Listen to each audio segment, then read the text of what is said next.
What's going on, YouTube? Welcome back to another video. Today, like the thumbnail shows, I want to show you guys what is the setup that I use to work on the H2 as far as reading codes and reprogramming modules on the H2. I know I made a video or maybe a couple of videos talking about these before, but lately that question seems to still come up again, to not only show you guys what is it that I use, but what do I recommend as far as what scanner to use when looking up your codes on the H2. Now, I know that there is a few of you that just got subscribed to the channel. You probably found my channel because of the reels on Instagram or a couple of the shows that I did with the GTR. If you're new to the channel, thanks a lot for coming to the channel and watching the videos. But anyways, today's video again is going to be about what scanner do I use to work on the H2, and I'm about to show you now. This is pretty much the setup that I use. This, you don't need to get this guy. This is pretty much what the dealers use. It's the same scanner that all the GM dealers use. They used to have this back when the H2s were brand new, and as far as I know, some places still use it. Some other places still they went ahead and updated to newer stuff. If you don't want to go all out with a setup like this and a laptop like that, that's a shop laptop. It's an old laptop, by the way. If you want to know what model laptop it is, it's right there. Panasonic CF52. You can also go ahead and go ahead for something simple as this guy. They don't make this guy anymore, but I pulled it out just so that you can see. This is something really simple. This tells you the codes that, at least give you the code number. It allows you to reset your, what's it called? Your checking your line, stuff like that. You won't be able to do any programming or anything like that. Like if you want to do programming and modules and stuff like that, you won't be able to do it with something this simple. There is a lot of options that you can find on your local, if you're in the States, there's a few options that you can find in your local auto parts store. And again, those will not, as far as I know so far, Advanced Auto Parts, AutoZone, places like that, O'Reilly's. I haven't seen one that's as advanced as this big guy right here, which is the TECH2.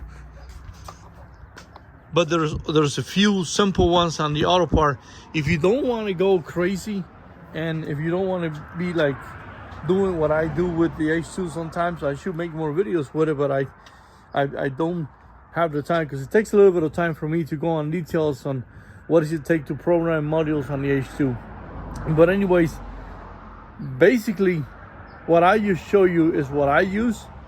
Autel makes some really good scanners.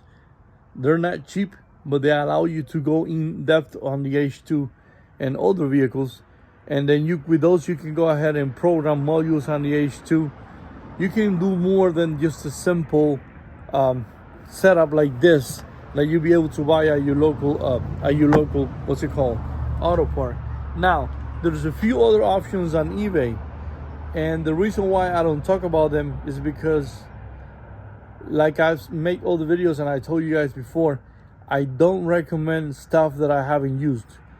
There is an other option that's a lot smaller than this guy. What I'm gonna do is I'm gonna put a link to the website where I got this guy from, and you guys go ahead and pick your death, pretty much. There are other options, and the reason why I don't recommend them is because I don't have the experience with those devices, and I don't want to link something on the channel or to recommend something that I'm not too familiar with. The laptop that you see right there, in case you're wondering why do you need that laptop, well, if you choose to go with a guy like this, one of the things you could do with it is you can go ahead, plug this guy in to the H2. If you need to program some of the modules on the H2, let's say you went ahead and replaced something from another H2 that was a wiped out module. The reason why I choose to also get the laptop is because with this laptop right here, I have an AC Delco account. And what that account allows me to do is to go ahead put the bin number on the my H2. I only pay for a single bin number. You could pay more on the AC Deco website and have access to a bunch of other. I guess if you own a shop or something like that. I don't own a shop, but I do like to work on my H2. You've probably seen some of my videos. So I pay to have access to one bin number, which is the bin number on my truck, and that account pretty much, the AC Deco account pretty much lets me download whatever files I need for specific modules on the H2. Let's say I go ahead and put a new computer on the H2, and if it's a wiped out computer, I can go ahead and log into my account using the laptop, go ahead, download whatever files I need, specific files to my truck, and through the TECH2 I can go ahead and shoot them up to the computer and pretty much reprogram. Just to make this a sure thing, imagine if you go to a GM dealership, I can pretty much do the exact same thing they do in the dealer with this TECH2 device. Again, if you're not the kind of person that likes to work on your own truck and get into details and know exactly how to do things and how to flash everything, then you don't need all of these. You pretty much just get a simple one at your local auto part or on eBay. It'll let you do basic things like look up the codes and reset your check engine light. But if you want to get into details, again, there are other manufacturers. Excuse me. Again, I mentioned Autel a little while ago. Autel makes scanners for like all kinds of vehicles, and the good thing about their scanners though is that yes, you're gonna pay a little bit of money for them, the amount of money that usually shops pay for their scanners. But with the Autel ones, they're newer than this guy right here. And the good thing about the Autel scanner is that if you want to get a simple setup that you can update more easily, the Autel scanners, all I'm going to do is I'm going to provide a link to the Autel website on the description of today's video. I am not talking more into detail about the Autel scanners because I've seen them used. I've seen people use them on my truck. They're pretty nice. But again, the reason why I didn't go with one of those is because that is inclined. It's an expense for somebody that's planning on working on other vehicles. I mean, you could pretty much say the same about this guy right here, because there's a variety of years on the GM lineup that I can work on.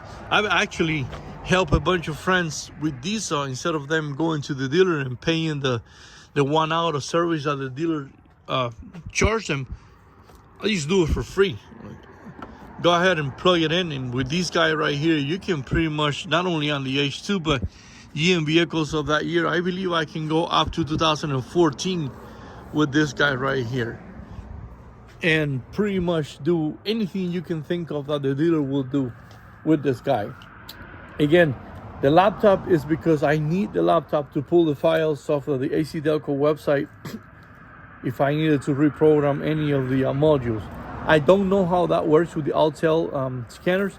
If you're watching this video and you own an Autel scanner and you own the H2 or any other GM vehicles of the same year, and you can provide details of how those scanners work, I'll be more than happy to have that discussion on the comments of this video.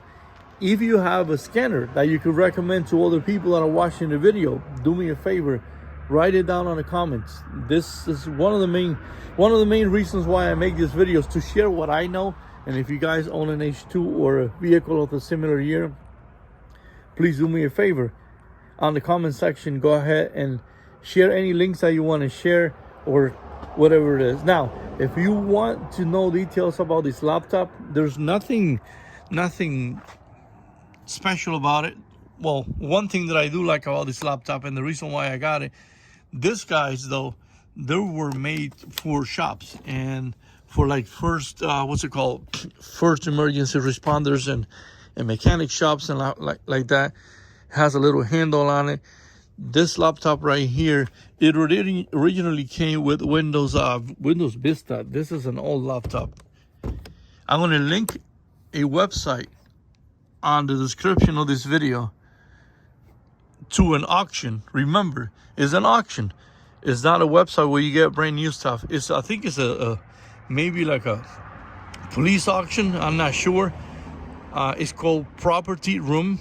I'm gonna link the website on the description of this video. You can go there, and they on the electronic section they do have these for auction. A lot of these go for like probably $60 if you get a newer model. Remember, this is a CF52. They also have some newer ones. I guess I recovered them from like I don't know if it's police stations that donated to them, and they go ahead sell it. I found this website because of a gentleman on eBay that got in touch with me, and I traded something else for another computer for this one right here. This computer again comes with, probably when you get it, you'll probably get it. If you get an older model like this, you're probably going to get it with Windows Vista or Windows XP. Depends on the setup that you're using. Since I'm using this guy right here, it makes sense for me to have Windows XP on it, because remember, this device is old and it communicates better with Windows XP. There's software that you can get that replicates these on your laptop. One of the other reasons why I went with this model is because these older model laptops, they have a serial port. These older devices, they don't use USB, they use a serial port. And they also use an Ethernet cable. Ethernet is available on a lot of newer laptops, but serial port is something that's not available. Another reason why I choose to go with this guy is because this laptop right here is not working now, but this laptop right here has the what's it called? It has the option for me to put a SIM card on it. This has a wireless module on the bottom of it where I can open it, put a SIM card on it, and I can have pretty much, not Wi-Fi, but I can have access to internet pretty much anywhere. I am looking right now to add a satellite module to the laptop. The reason why I want to add the satellite module to the laptop is because you all know that if you decide to go off-road into the woods or whatever, in some cases you have certain cell coverage where you can download files if you need to. A lot of you might say, hey, why would you need internet all the way out there? Well, there's a bunch of reasons why you want internet all the way out there. And right now I'm working with a couple of people that's told me that they know of a supplier that has a small dongle to put on the laptop where I can have satellite internet in case I need it for whatever reason. Let's just say that the module gets messed up, but you know, it goes bad. Well, not goes bad all the way, but if it needs reprogramming for whatever reason, I don't think that'll ever be the case. But if that's ever the case, I have internet access pretty much anywhere. But it also has a SIM card tray that I can put a SIM card on it, and I can have access to the internet anywhere I want. So again, pretty much this is the setup that I'm using. I wanted to make the video to show you what is it that I'm using, but also you don't have to have all of this. I find myself not using these often. Some of you might not be able to justify the expense. I had the opportunity to get this for a pretty cheap amount of money altogether, and that's why I went with it. Not only to save money, because believe it or not, if you go to a shop like a GM dealership, just to hook up to the H2, I haven't done it in a while, but I know the last time I went, just to hook up a TECH2 to the H2 and run a full diagnostic on it, they charged me an hour of service. An hour of service back then was $125. I know a couple of you that watch my videos are still working at the dealership, and if you can give me an idea of how much is an hour of service today, and write it on the comments so people have an idea of how much it is, I'll appreciate it. So this is going to be it for today's video. Thanks a lot for watching. If you have any questions at all, do yourself a favor, post them on the comments, and I'll be more than happy to answer them if I can. If not, I'm pretty sure some other of you that be watching my videos be able to answer the questions. So thanks a lot for watching. We'll see you on the next one.